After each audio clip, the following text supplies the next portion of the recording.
యేసుక్రీస్తు వారు సిలువలో మరణించారు, యేసుక్రీస్తు వారు తిరిగి లేచారు. లేఖనముల ప్రకారము సిలువ వేయబడి సమాధి చేయబడి 3వ దినమందు తిరిగి లేచారు.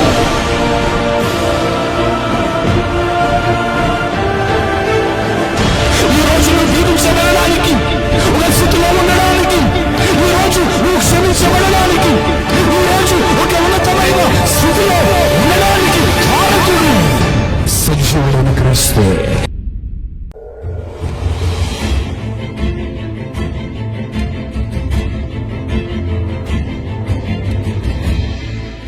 దేవుని పిల్లలారా లేరు.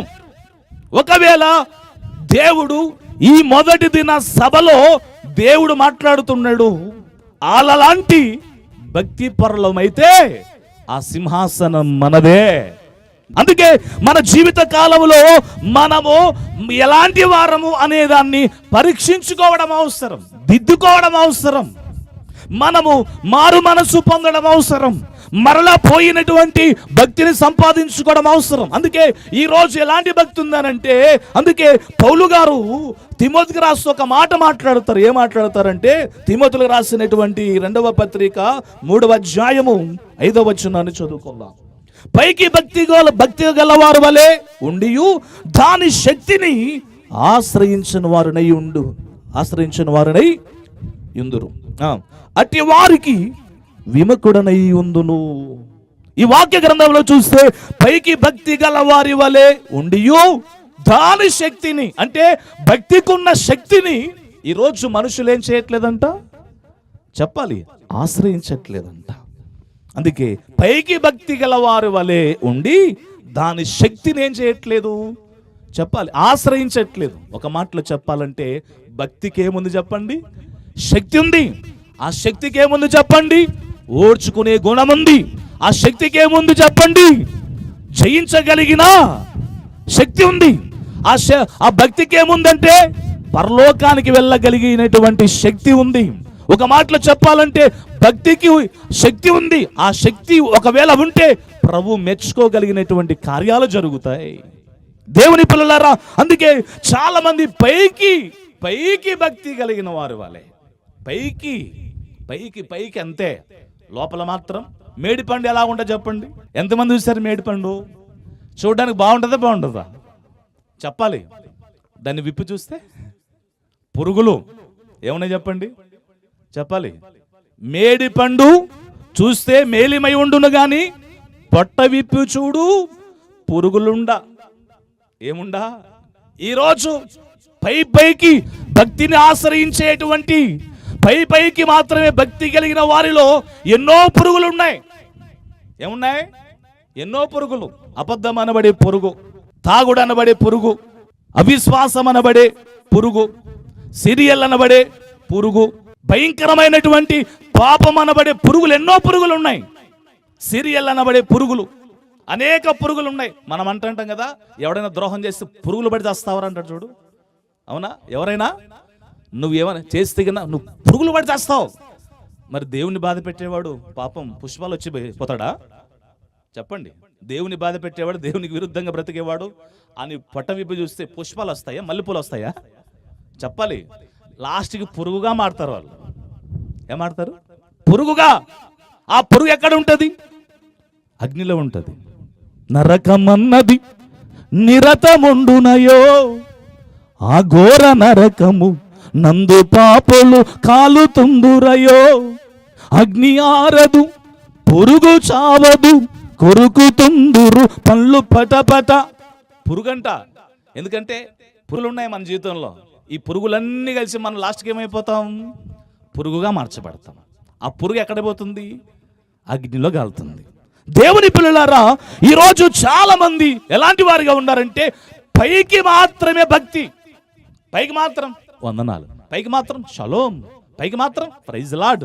లోపల చూస్తే అంత కల్మషమే. పైకి మాత్రం హాయ్ బ్రదర్, హాయ్ సిస్టర్ అంటాం. వాళ్ళు పోతాను వెనకలేం చేస్తాం. ఈ బతుకు తెలిసిందే. పురుగులు కాదా అవి? చెప్పండి, పురుగులు కాదా? అంటే మన జీవిత కాలంలో దేవుని పిల్లలారా, ఒకవేళ ఇక్కడ మీరు అదృష్టవంతులు. ఎందుకు అదృష్టవంతులనంటే, ఒకవేళ నీవు ఇన్నాళ్ళు నీ భక్తి పైన ఉంది, కానీ ఈరోజు ఈ మొదటి దిన సభలో ఆ శక్తిని ఆశ్రయించే గొప్ప కార్యం ఈరోజు దేవుడు నీకు ఇచ్చాడు. ఆ శక్తిని ఆశ్రయించే ఆ శక్తి ఓడ్చుకోగలిగినట్లుగా చేస్తుంది. ఆ శక్తి విజయం కలిగినట్లుగా చేస్తుంది. ఆ శక్తి పరలోకానికి వెళ్ళేటట్లుగా చేస్తుంది. ఆ శక్తి సింహాసనం మందు కూర్చున్నట్లుగా చేస్తుంది. ఆ శక్తి ప్రభువును మెప్పించగలిగిన అద్భుతమైన కార్యాలు చేస్తుంది. ఎన్నాళ్ళు ఈ శక్తికి దూరంగా ఉంటావు? ఎన్నాళ్ళు ఈ శక్తికి దూరంగా ఉంటూ పైకి భక్తిలాగా నటిస్తావు? దేవుని పిల్లలారా, నువ్వు ఒకవేళ ఇలాంటి జీవితాన్ని నువ్వు జీవిస్తూ ఉంటే ఏ రోజు కూడా నువ్వు ఆయన సాన్నిధ్యానికి, ఆయన రాజ్యానికి సిద్ధపడలేవు. అందరూ పైకి భక్తే, కానీ పైకి భక్తే. అందరు ఏం చేస్తారో తెలుసా? ఈరోజు క్రైస్తవుల్లో కూడా భయంకరమైన మూఢనమ్మకాలు. ఏం చెప్పండి? భయంకరమైన మూఢనమ్మకాలు. అంటే ఒక విశ్వాసి యొక్క భక్తిని ఎక్కడ పరీక్షించవచ్చు అంటే, 1 చావు దగ్గర, 2 పెళ్లి దగ్గర, 3 ఇంటి ఓపెనింగ్లో చెక్ చేయొచ్చు. వారి ఇంట్లో ఓపెనింగ్ ఉంటుంది కదా, ఆడ చూడొచ్చు. కొంతమంది భక్తి ఎలా కనపడుతుంది అంటే అక్కడ చిక్కిపోతారు. వీళ్ళు భక్తులా లేకపోతే భక్తిహీనులా అని తెలిసిపోతారు. ఒక రోజు ఎన్నో ఏళ్ల నుంచి వాళ్ళ కుటుంబం చాలా భక్తి కలిగిన కుటుంబం అయితే, దేవుని పిల్లలారా, ఒక రోజు వాళ్ళ ఇంట్లో ఆ పెద్దలు చనిపోయిన తర్వాత ఆ ఇంటి వాళ్ళందరూ ఏం చేస్తున్నారంటే, ఆ శవాన్ని తీసుకుని వెళ్ళిపోయేటప్పుడు దింపుడు స్థలం అంటారు. ఏ స్థలం చెప్పండి? దింపడం అన్యులు చేస్తారు, మనం కూడా చేస్తాం. ఎవరు చేస్తారు? దింపుడు స్థలం. ఒక మాటలో చెప్పాలంటే చనిపోయాడు. అయితే ఏం చేశారంటే, ఇక్కడ దింపితే ఆ చనిపోయిన వ్యక్తి మరలా లేసొస్తాడంట. కాబట్టి ఈడ ఒక రోజంతా దింపుదామంటారంట. ఎన్ని రోజులు? ఒక రోజంతా ఏడు ఉండాల. బంధువులు ఎవరు పోకూడదు. సార్, పాస్టర్ సార్, మీరు కూడా పోకూడదు.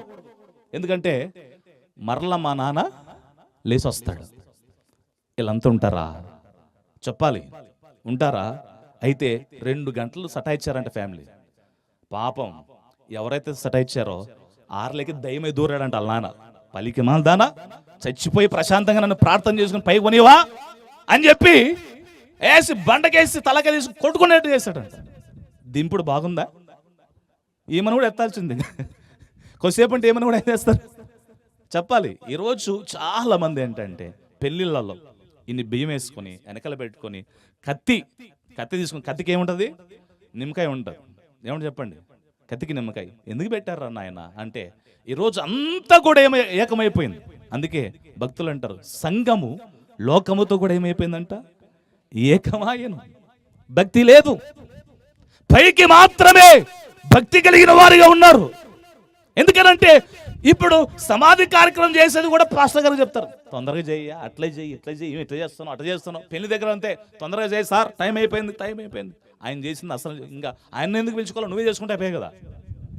అవునా కదా? మీరు చేసుకుంటే అయిపోతుంది, ప్రశాంతంగా ఉంటుంది, పాస్టర్ కానుకుండదు, హ్యాపీగా మీరు చేసుకోవచ్చు. అంటే వీరు ఏది చేయలేరు. అంటే వాళ్ళకి ఏం ఆశ్రయించలేదు? శక్తిని ఆశ్రయించలేదు. శక్తి లేదు. ఎందుకనంటే వీరు జీవిత కాలంలో పైకి మాత్రమే.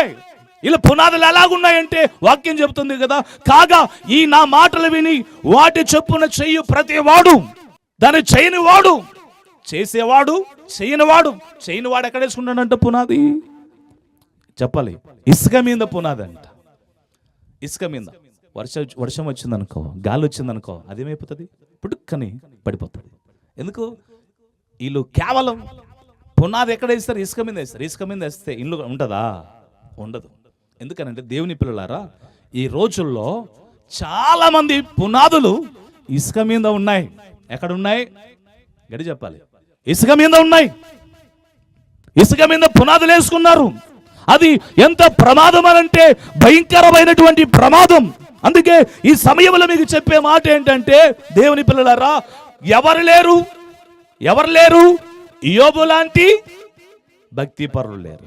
రెండవది స్టెఫను లాంటి వారు. నెక్స్ట్ కొర్నేలు లాంటి వారు, నెక్స్ట్ ఎలీషా లాంటి వారు. అయితే ఇలాంటి వారు కావాలంటే మన భక్తి కలిగిన వారం అని చెప్పుకుంటున్నాం. ఏం ఆశ్రయించాలా? శక్తిని ఆశ్రయించాలా. ఆ శక్తి ఈ లోకానికి, క్రైస్తవానికి ఎలాగుందంటే వెర్రితనంగా. పౌలు గారు అంటారు, కొరింథీయులకు రాసిన పత్రిక 1వ అధ్యాయం 18వ వచనంలో అంటాడు, సిలువను గూర్చిన వార్త నశించుచున్న వానికి వెర్రితనం, నమ్ముకున్న మనకు అది దేవుని శక్తి అయి ఉన్నది.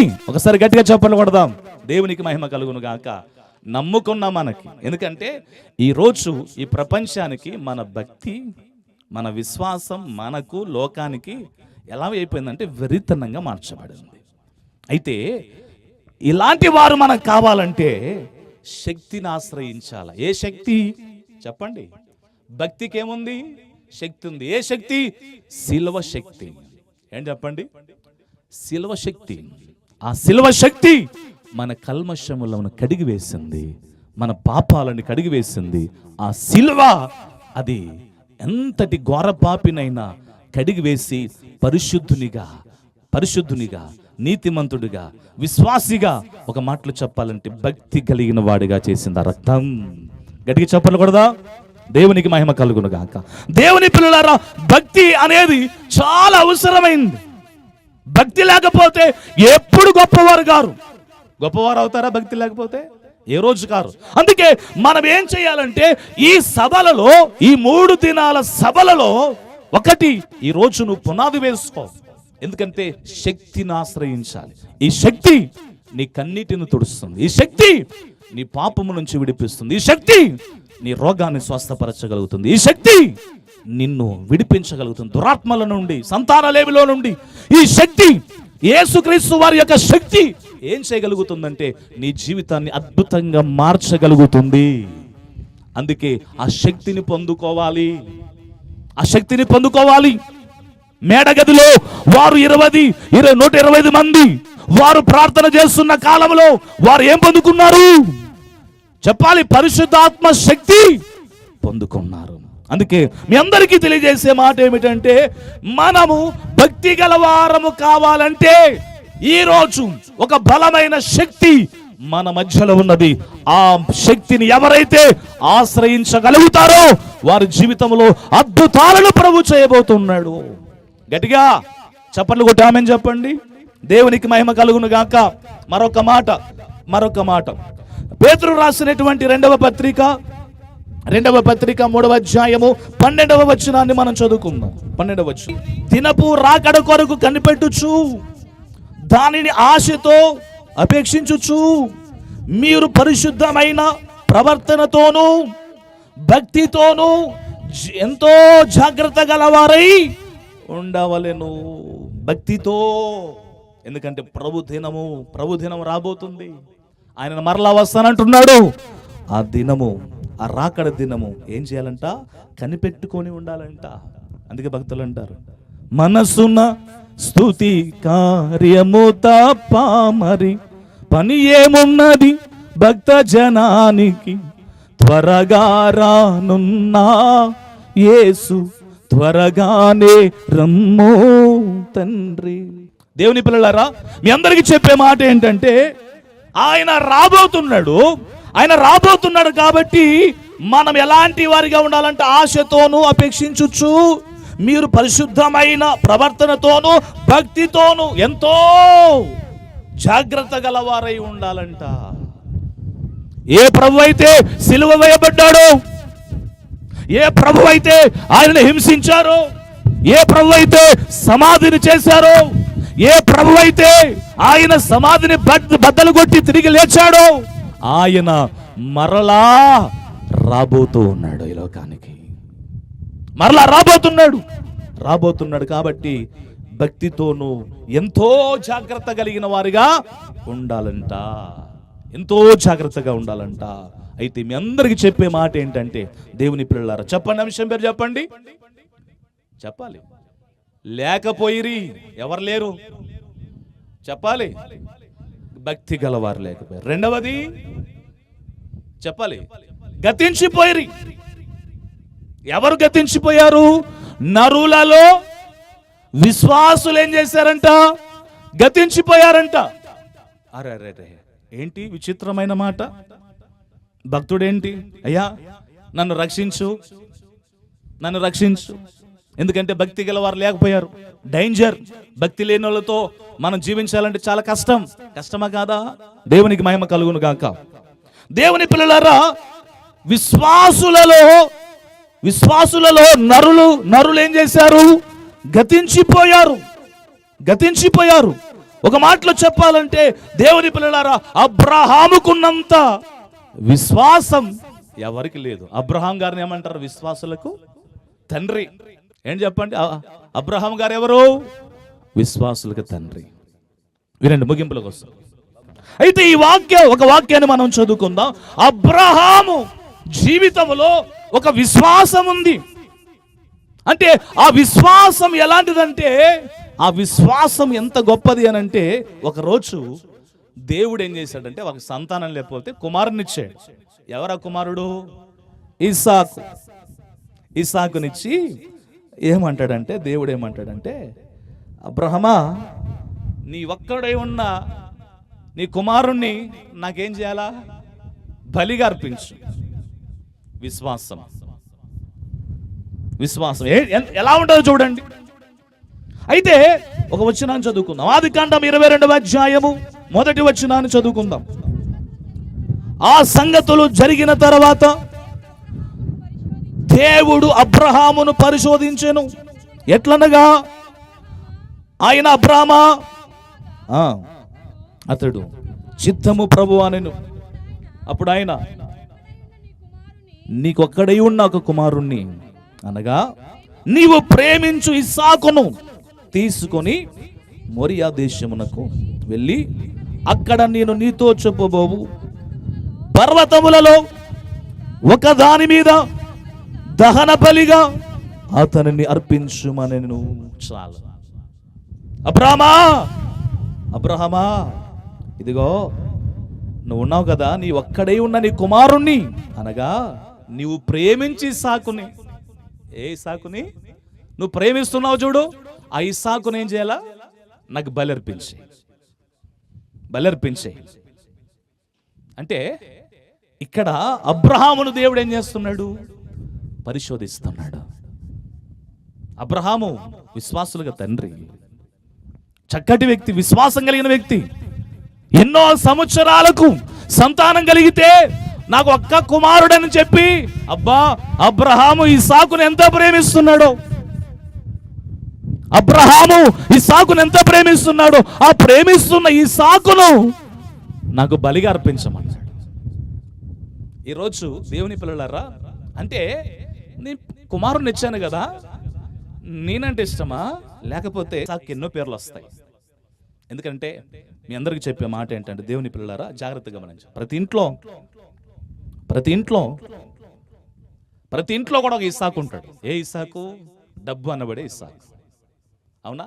ప్రేమ ఎంత ప్రేమ అంటే దాన్ని చెప్పలేంత ప్రేమ. ఒక మాట మీ అందరికి చెప్పే మాట, దేవుని పిల్లలారా, ఇస్సాకును దేవుడు అడిగాడు, నీవు ప్రేమించుచున్న ఇస్సాకును ఒక్కడై ఉన్న నీ కుమారుణ్ణి నాకివ్వు, నాకు ఇచ్చేయి అని అన్నాడు. అంటే సరే ప్రభా, సరే అని చెప్పేసి అన్నాడు. కుమారుని తీసుకుని ఏం చేశాడు? ఆ కొండ మీదకి ఎక్కిపోయి బలి అర్పించడానికి సిద్ధపడితే, అబ్రహాం ఆగో, నువ్వు చాలా గొప్పవాడయ్యా, ఎందుకంటే నీ విశ్వాసం చాలా గొప్పది. ఆ ఇస్సాకుకు బదులుగా ఒక పొట్టేలు ఉంటుంది, దాన్ని ఏం చేయాలా? బలి అర్పించాలి. ఏం చేయాలి? బలి అర్పించాలి. అయితే దేవుడు అబ్రహాముతో చెప్పినట్లు ఒక్కడై ఉన్న కుమారుణ్ణి వెనకివ్వడానికి తీసుకోలేదు, బలి అర్పించడం తీసుకుని వెళ్ళిపోయాడు. అంత విశ్వాసం. ఎంత విశ్వాసం అంటే, తాను బూడిదగా మార్చబడినా ఆ బూడిదలో నుంచి దేవుడు మరలా నా కుమారుని ఇవ్వగలుగుతాడనంత విశ్వాసం. గట్టిగా చెప్పకూడదా? గట్టిగా. ఆ బూడిదలో నుంచి మరలా చెప్పండి, నా కుమారుని మరలా తిరిగి ఇస్తాడన్న గొప్ప విశ్వాసం. ఈరోజు వాక్యాన్ని వింటున్న వారులారా, నీవు ఏదైనా ఇవ్వగలుగుతావా? ప్రభుకి ఏమైనా ఇవ్వగలుగుతావా? అందుకే యేసుక్రీస్తు ప్రత్యక్షత సంఘ సభ్యులైన వారు ఈ 3 రోజుల సభల కొరకు చాలా మంది కానుకలు సమర్పణ చేశారు. 5,000, 2,000, 1,000 రూపాయలు అలా చేశారు. ఈ సభల ద్వారా నేను ₹1 సంపాదించుకోను. నాకు ఇంకా 1,00,000 అప్పో ఖచ్చితంగా పడుతుంది. దీంట్లో ఎంతవరకు బిజినెస్ చేసేది లేదు. మీలో చాలా చక్కగా ఇచ్చారు, ఇంకా కొంతమంది వాళ్ళు ఇస్తారు, చక్కగా చేసుకుంటారు. కానీ ఈరోజు ప్రభుకి ఇష్టమైనది ఏంటంటే సువార్త ప్రకటించాలి. ఏం చేయాలి చెప్పండి? సువార్త ప్రకటించాలా, సువార్త ప్రకటించాలా. ఈరోజు ఇస్తావా నీ ధనాన్ని, ఇస్తావా నీ యొక్క బలాన్ని, చేస్తావా ప్రార్థన, దేవునికి ఇస్తావా? అందుకే ఎప్పుడో మాట చెప్పడం జరుగుతుంటుంది. సంఘంలో, ఒక నిజమైన సంఘంలో ప్రార్థించేవారిగా ఉండాలి, పని చేసేవారిగా ఉండాలి, కానికిచ్చేవారిగా ఉండాలి, పని చేసేవారు చక్కగా ఉండాలి. ఎందుకంటే దేవుని పిల్లలారా, ఈ 3 లేకపోతే ఇస్సాకును బలిగా అర్పించడానికి వెనకదీయలేదు అబ్రహాము. నువ్వు ప్రేమిస్తున్న ఇస్సాకును నాకు ఇయ్యని అన్నాడు, ఇవ్వడానికి సిద్ధపడ్డాడు. ఈరోజు ఈ 3 రోజుల సభల్లో దేవుని పిల్లలారా, నీ వంతుగా ఈ సభల కొరకు నీ వంతుగా నువ్వు చక్కగా కానుక బాక్స్ దగ్గరికి వచ్చినప్పుడు ధారాళంగా వేసుకో. చిల్లర ఎద్దు. మనం చిల్లర వాళ్ళం కాదు, మనం గొప్ప దేవుని బిడ్డలం. దేవునికి మహిమ కలుగును గాక. ధారాళంగా మనం దేవా ఈ సభలు ఏర్పాటు చేయించి, ఈ సభల్లోకి వచ్చి వాక్యం వింటున్న మీరందరూ కూడా చక్కగా ధారాళంగా కానుక సమర్పణ చేసుకోవాలి. అయితే దేవుని పిల్లలారా, మీ అందరికి చెప్పే మాట, అబ్రహాములో ఎలాంటి విశ్వాసం అంటే తనకు కావలసిన వాటన్నిటిని ప్రభుకి ఏదైతే కావాలో దాన్ని ఇవ్వడానికి ఏం చేయలేదు, వెనకదీయలేదు. అంటే అబ్రహాము లాంటి విశ్వాసం చెప్పండి ఏమైపోయింది భూమి మీద? లేదు, అయిపోయింది, గతించిపోయింది. అందుకే మరొక మాట, రెండవదిగా మీకు చెప్పే మాట, నీనేవే పట్టణములో ఉన్న వారి భక్తి చాలా గొప్పది. నేనేమి పట్టణంలో ఉన్న వారి భక్తి చాలా గొప్పది. అయ్యో, అది ఎట్లా గొప్పది అవుతుంది అయ్యా? అసలు నేనేమి పట్టణం లేపాలనుకుంటా అయినా గొప్పది ఎట్లా అవుతుంది? అవునా కదా? వాళ్ళు ఏం చేశారు తెలుసా? నినివే పట్టణానికి యోనను పంపించినప్పుడు ఉగ్రత కలగబోతుందన్నప్పుడు అక్కడ రాజు ఉన్నాడు. ఆ రాజు వస్త్రాలు పక్కకు పడేసి గనులేమి అల్పలేమి అందరూ గోనపట్ట కట్టుకొని ఏం చేయాలి తెలుసా? ప్రార్థనలో ఉండండి. ఏం చేయాలా? ఆయన వైపు ఒకసారి అడుగుతాం. అందుకే వచ్చిన చక్కటి మాట రాయబడింది. దేవుని పిల్లలారా, దేవునికి స్తోత్రం కలుగును గాక. యోనా 3వ అధ్యాయము, దేవుని యందు ఏముంచారు? విశ్వాసం ఉంచారు. నేనేమి పట్టణం వారు ఏం చేశారు? దేవుని యందు ఏం చేశారు? విశ్వాసం ఉంచారు. దేవుని పిల్లల జాగ్రత్త గమనించండి. విశ్వాసం ఉంచి ఉపవాస దినములు చాటించారు. గనులేమి అల్పులేమి అందరూ ఏం చేశారు? విశ్వాసం ఉంచారు. ఏమి విశ్వాసం? అయ్యా, నువ్వు ఈ నినివే పట్టణాన్ని నాశనం చేయాలనుకుంటున్నావు. కానీ వారి విశ్వాసం ఏంటి తెలుసా? ఒకవేళ మనసు త్రిప్పుకొని చక్కగా మన దుర్మార్గతను విడిచిపెట్టి ఆయన యందు విశ్వాసం ఉంచితే ఆయన చేస్తానన్నది చేయకుండా మానుతాడు అన్న గొప్ప విశ్వాసం అన్నది. దేవునికి మహిమ కలుగును గాక. నినివే పట్టణము వారికి ఉన్న విశ్వాసం ఇప్పుడు ఉందా? కొంతమంది చచ్చిపోతారు కానీ నేను మారనే నాకు విశ్వాసం వద్దు, ఏమొద్దు అని అనుకుంటారు కొంతమంది. దేవుని పిల్లలారా, అబ్రహాము లాంటి విశ్వాసము ఏమైపోయింది? గతించిపోయింది. లేదు. నినివే పట్టణము లాంటి ఆ రాజుకున్న భక్తి, ఆ ప్రజలకున్న భక్తి లేదు. దేవుని పిల్లలారా, మీ అందరికి చెప్పే మాట ఏమిటంటే జాగ్రత్తగా గమనించండి. దేవుని పిల్లలారా, మీ అందరికి ముగిస్తూ తెలియజేసే మాట ఏంటంటే, చివరిగా ముగిస్తూ తెలియజేసే మాట, దేవుడు చాలా అద్భుతమైనటువంటి దేవుడు. అందుకే దేవుని యందు శిష్యులైన వారు, ఆయన శిష్యులైన వారు విశ్వాసం ఉంచారు. ఎంత గొప్ప విశ్వాసం అంటే దేవుని పిల్లలారా, మీ అందరికి చెప్పే మాట, ఆ కానా వివాహంలో యేసు ప్రభువు వారు నీటిని ద్రాక్ష రసంగా మార్చినప్పుడు వారు ఆయన యందు ఏముంచారు? విశ్వాసం ఉంచారు. శిష్యులకు చక్కటి విశ్వాసం. ఆయన ధోనిలో ప్రయాణం చేస్తున్నప్పుడు గాలి తుఫాను గద్దించిన కాలంలో ఆయన యందు విశ్వాసం ఉంచారు.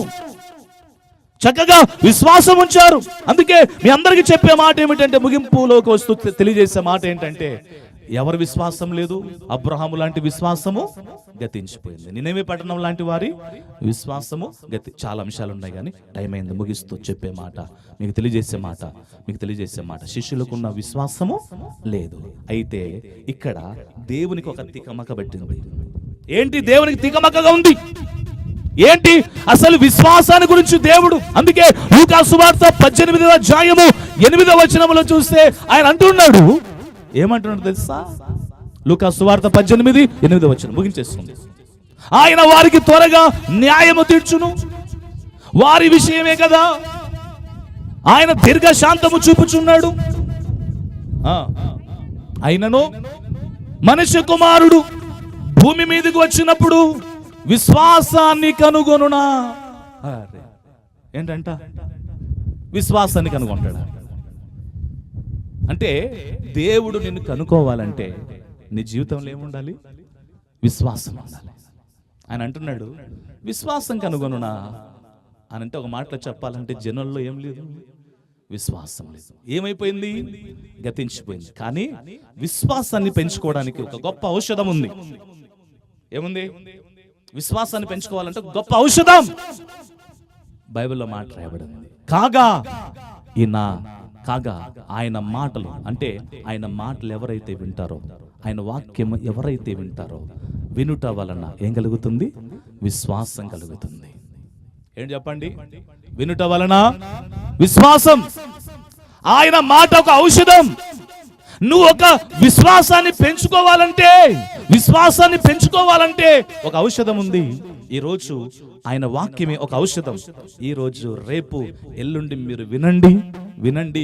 ఈ ఔషధం ఏం చేస్తుందంటే, నీకున్న ప్రతి బలహీనత, ప్రతి అవిశ్వాసాన్ని తీసేసి నిన్ను బలమైన విశ్వాసిగా చేస్తుంది. దేవునికి మహిమ కలుగును గాక. అందుకే విశ్వాసాన్ని ఎక్కువగా పెంచుకోవాలంటే మనం ఏం చేయాలి? తక్కువగా వినాలి కదా. వాక్యాన్ని ఏం చేయాలి? తక్కువగా వినాలి. అందుకే ముగిస్తూ తెలియజేసే మాట చెప్పండి. అంశం పేరు చెప్పండి, గట్టి చెప్పాలి. లేకపోయిరి. ఎవరు లేకపోయారు? భక్తి గలవారు లేకపోయారు.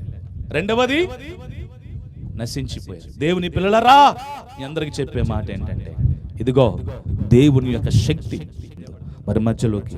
యోబు లాంటి భక్తి కలిగిన వారిగా ఉందాం. ఒకవేళ శ్రమలు అనుభవించినా, బాధలు అనుభవించినా, కష్టాలు అనుభవించినా, నిందలు అనుభవించినా, వాటి వెనక నీకు గొప్ప ఆశీర్వాదాలు ఉన్నాయి. అందుకే దైవజనుడు అంటాడంట, ఓ శ్రమ, ఏ బహుమానం తెచ్చావో ఇచ్చేసి వెళ్ళిపో అంటాడంట. వాయిస్ తగ్గించదు, ఇచ్చేసిపో. ఏ బహుమానం తెచ్చావో ఇచ్చిపో అని అన్నాడు. అయితే ఈరోజు ముగిస్తూ చెప్పే మాట, దేవుని పిల్లలారా, మన జీవితంలో అయితే దేవుడు మాట్లాడుతున్నాడు. భక్తి కలిగిన వారు లేకపోయారే అని భక్తులు సెలవిచ్చినట్లుగా ఈరోజు దేవుడు నీతో మాట్లాడాడు. మీరందరూ భక్తి గలవారు కావాలని యేసుక్రీస్తు ప్రత్యక్షత ద్వారా దేవుడు నీతో మాట్లాడుతున్నాడు. ఎంతమంది భక్తి పరులు అవుతారు? శక్తిని ఆశ్రయించాల. పైన వారిగా ఉండకూడదు. మనం ఏం ఆశ్రయిద్దాం? మీరు చాలా మంచి వాళ్ళు.